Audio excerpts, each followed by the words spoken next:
This episode of the Boat Geeks is sponsored by The Boater's Guide, a free app for Pacific Northwest boaters. The Boater's Guide is adventure and information, right at your fingertips, right when you need it. Find your happy place with The Boater's Guide, a free download on your phone or tablet in the App Store and Google Play.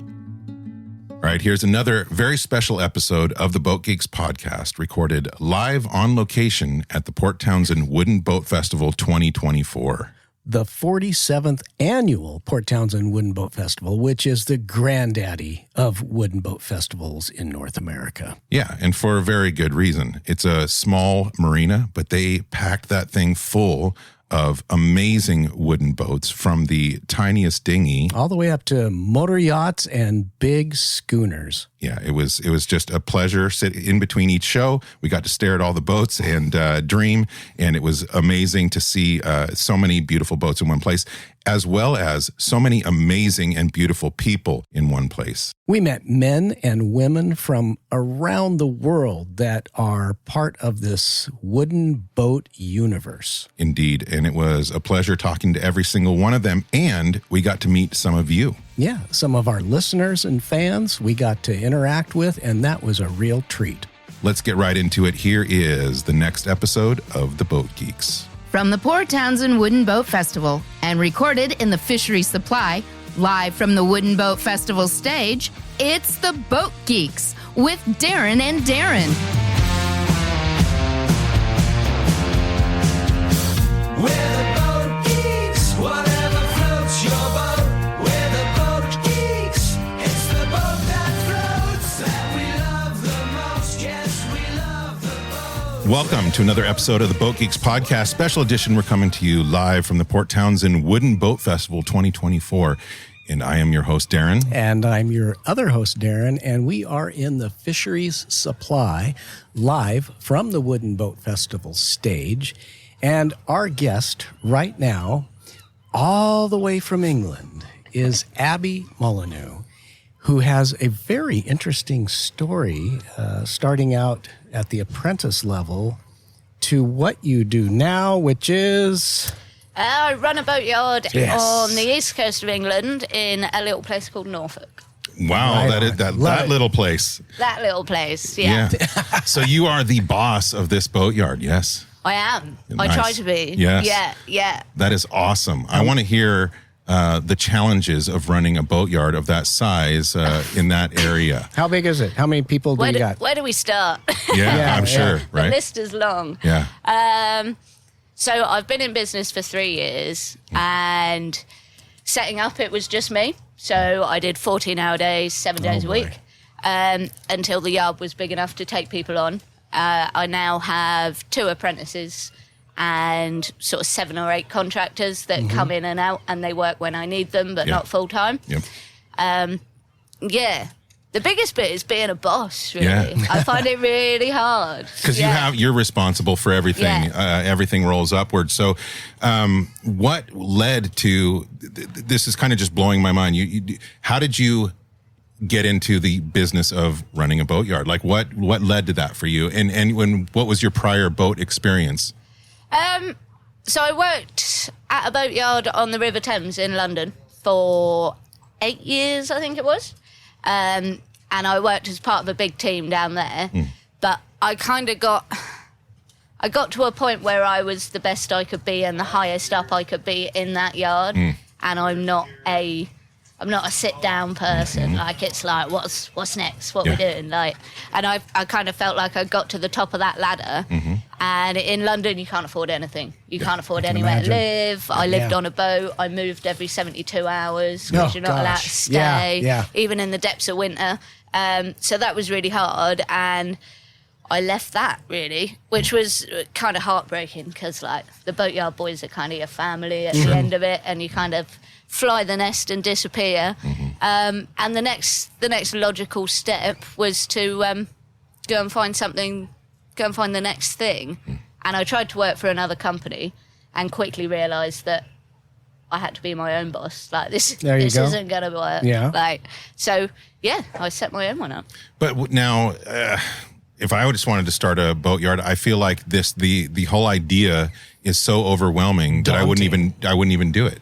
So like, what does it take to, when you decide I'm just going to start my own boatyard? First, you had to find the space to do it. Was it a pre-existing boatyard or boat space, or like, how did that all? No, it's partly why I moved to Norfolk, because it's there's loads of boats and loads of river networks, and they're basically like big lakes. We call them broads, but there's the land and the space is really cheap, unlike London. So I didn't set up on the water because I can't afford riverside stuff, and it floods as well, and you have to work in your wellies, and it's all a bit miserable. So I just got a giant barn on a farm, and everything that comes into my yard comes in on an Arctic truck, and I have a crane, and we unload it, and I roll it in through the door. So that was why I made that decision, basically due to money, because it meant I could set up and put the money into the infrastructure of the tools and the yard and the machinery and the people rather than the building. Before you started this, did you specialize, or were you a proficient Jack in of all trades, many parts of working? I worked on for a boats? really hard guy. Okay. So I worked for a chap called Steve Dennett, who's kind of famous down our way for boat building, and he will push you and push you and push you until you're absolutely excellent at everything. And good. That's what he did to me. And he makes grown men cry in the bilges. He's tough, but he's very good at what he does. Tough but fair, right? Tough, but well, sometimes fair. But he made me very good at my job. Are you tough but fair? Yeah, I think so. I think so. I'm finding the balance. Awesome. So now, what does your yard encompass? What is the work that you do? So if it's smaller than 30 foot and weighs less than 10 tons, then it's too small and too boring. So Good. You could work really on our big boat. and really fucking cool. Yeah. Yeah. I don't mind smaller stuff. Like I just did a 1920s step hull hydroplane, and that was really good fun because it was small, but it's fucking weird.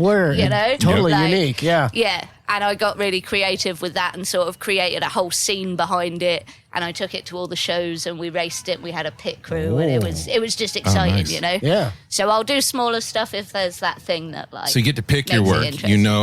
I want to take this on, or I don't want to take that on. I wrote a blog in all my time at Dennett, so I was there for 8 years, and I wrote a blog about being an apprentice and finding your own way into building, and that gave me a massive reputation before I set up my yard. So good. everybody Nice. already knew who I was. Yeah. Wow. So I kind of, I've picked my work from day one, really. What is the name of your yard? Abbey Boat Builder. Nice. Abbey Easy. Boat Builder. It's what I've been in everyone's phone for Abbey the last Boat Builder 15 years. Yeah. What's the? Do you have a website? No, I don't have a website. No, I do everything on social media. Okay. Oh, Yeah. that works. So how can they find you on social media? What are your? At Abbey Boat Builder. Yeah. We'll put that right here, and we'll make sure people know where to find you. The one and That'd only be cool. Abbey Boat Builder. Yeah. So can you tell me about some of your favorite boats that you've had the pleasure to work on, or? The hydroplane was really fun because it was something different. And then when I moved to Norfolk and set the yard up, I did a 42-foot Broads cruiser. And the chap walked in, and I was I'd put new planks in another boat, and he'd seen that happen. But the customer walked in and he said, "Oh, it's such a shame to paint it all. Why don't we just varnish it?" And I said, "Well, you can't really varnish it unless we build it again, because it's all manky old pine with red lead filler in it, and it's all a bit." You want to paint it's been, that, yeah. It's been painted for decades. Yeah. You can't just varnish it. It's not how it works. And he turned around and said, "Well, let's build it again then." Wow. So we did. So I ripped the whole lot off, and I rebuilt the whole thing from the keel up. Wow. And I did that because there's a really prestigious boat show in England like this one, called Henley Traditional Boat Show. And I wanted to launch the business there. So I had 102 days to build this boat. And it was 42 foot long. I had arms like Popeye by the end of it. Oh, I'm sure you did. Yeah. I did the whole thing, start to finish. Do you do a reality show? You know, because you always have the deadline. We have to finish it tomorrow. So many deadlines. Yeah. So many deadlines. That's not enough time to do a project like that. It feels like. I mean, you must have been your hours. 14-hour days. Did again? you sleep? Yeah. Yeah. Not really. No. Yeah. Wow. No. And how'd she turn out? Beautiful. Amazing. Yeah. Yeah. She's a bit of a trophy piece on the Broads. I'm sure. Everywhere Can you- she goes, she Can you gets send us recognised. send us some pictures so Yeah, we'll yeah. put it in the show Yeah, to show of course people? I can. Cool. And the hydroplane. And we'd love to see the yard too, if you have pictures of the Yeah, yard.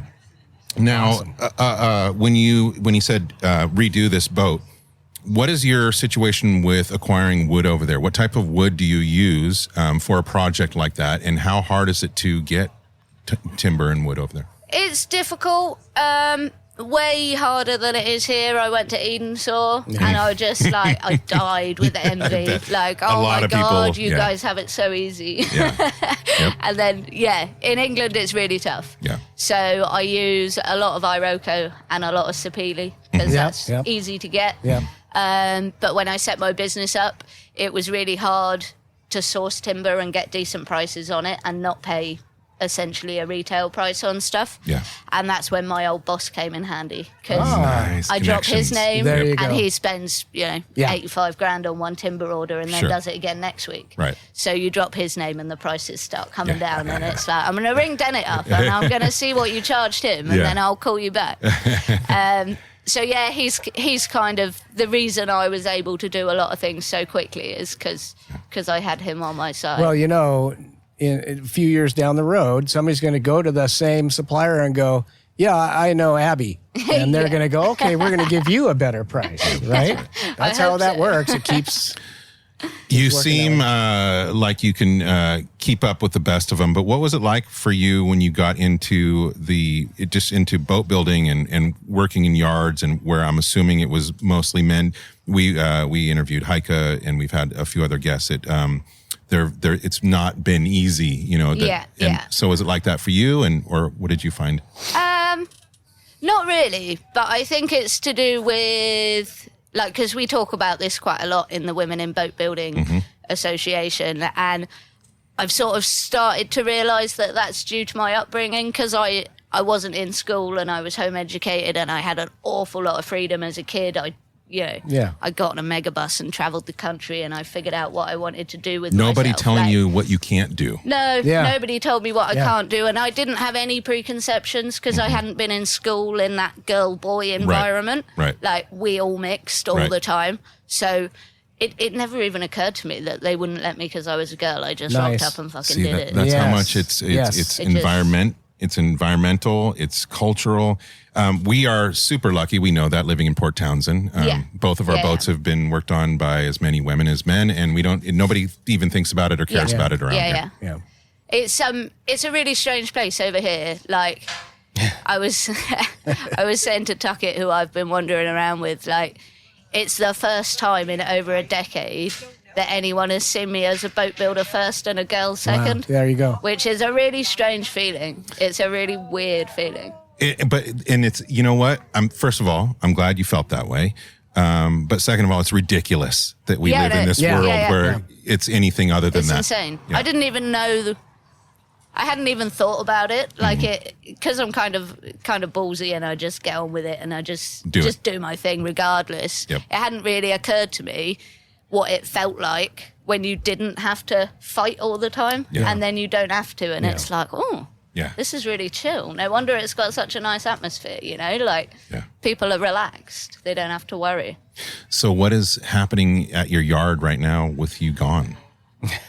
My yard's closed for 10 days. Is while it? I'm Oh, here. boy. Oh, It's boy. never been closed for 10 days before.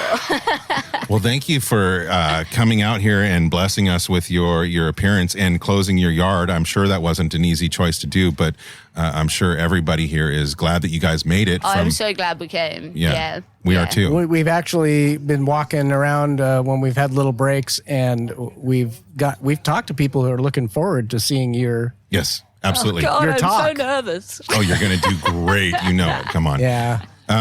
Do you, walking around here, have any of the boats spoken to you? Have you felt any kinship, or are there any boats that you particularly like here? I've been walking around looking at boats since Monday. Yeah. So we've been around all the boatyards, which is kind of my thing. Like, Yes. I'm weird in that I don't. Once they hit the water, I don't really like them. Like, That's cool. I'm not super keen. I like building stuff. I like. Yeah. So what did you think of Boathaven? Did you? Mind blowing. Yeah. Just absolutely incredible. Yeah. Did and you I ma- started reading Diana's book as Oh, well, yeah. which sort of connects you to how it used to be, and it used to Yeah. be even cooler, which Yeah. is hard to imagine. Did you make it down to the Northwest School of Wooden Boat Building Yes, yet? so I went to Isn't see that that. amazing? Yeah. I asked a lot of questions. Yeah. Yeah. Our boat building schools in England are rubbish. Are they? And yeah, they're not good. And you can only go to them if you've got a parent behind you with a spare 30 grand to put you through the course, Right, you know? right. Which is why I had to live like I did and float around on the Thames for 8 years because I didn't have that financial backing. But it's amazing to see so many kids going into the trade. Yeah. Yeah. And such a great facility as well. Like it's just incredible. I would love to be able to send my boys here for a year Yeah. to train Yeah. and then come back to me. Like, yeah. Determined to try and make something happen. Wow, the international connection and cooperation. We've with, got to be able to make that work. Yeah, somehow. I mean, this community, we always talk about how blessed we are, but this community they hear an idea and they go, all right, we'll figure out how to do that. Yeah. So yeah. There's got to be a maybe way. next year we'll be Yeah. talking about a whole different story. I did love the move this year to, bring in more of the women in the industry. We both have Yeah. 14-year-old daughters that are, considering what they're going to do as they get older and they're considering trades. And I love that. I would go to the wooden boat building school if I could. I'm, too old and I have too much work to do. But, it's amazing in the opportunities that are out there for everybody. And these little shows we're doing are going to be so inspirational because my daughter is homeschooled as well. Yep. Oh, really? Yeah. Cool. So Yeah.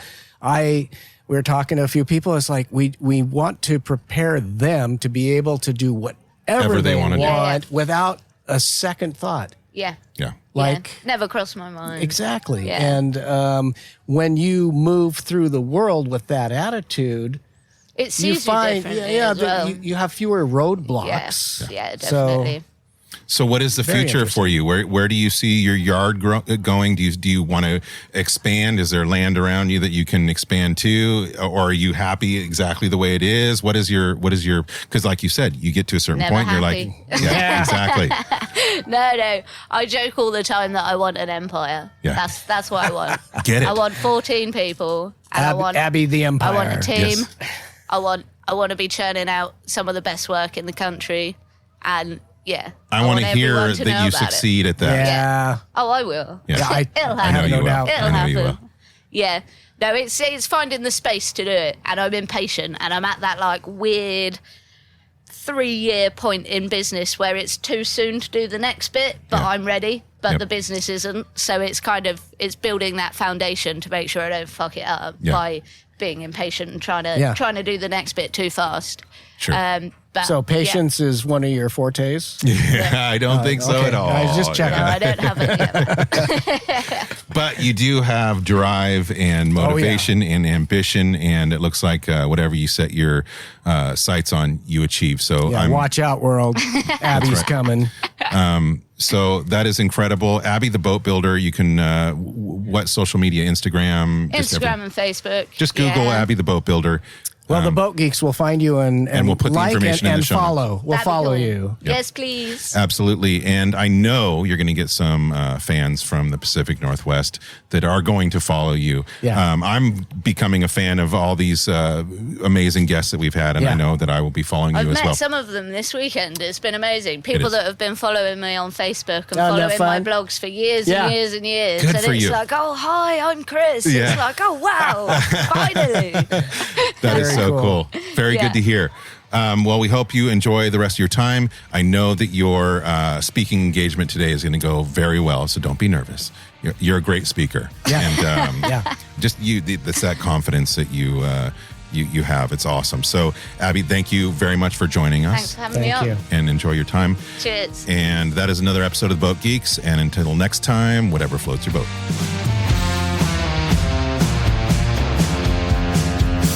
We're the boat geeks, whatever floats your boat. We're the boat geeks, it's the boat that floats that we love the most.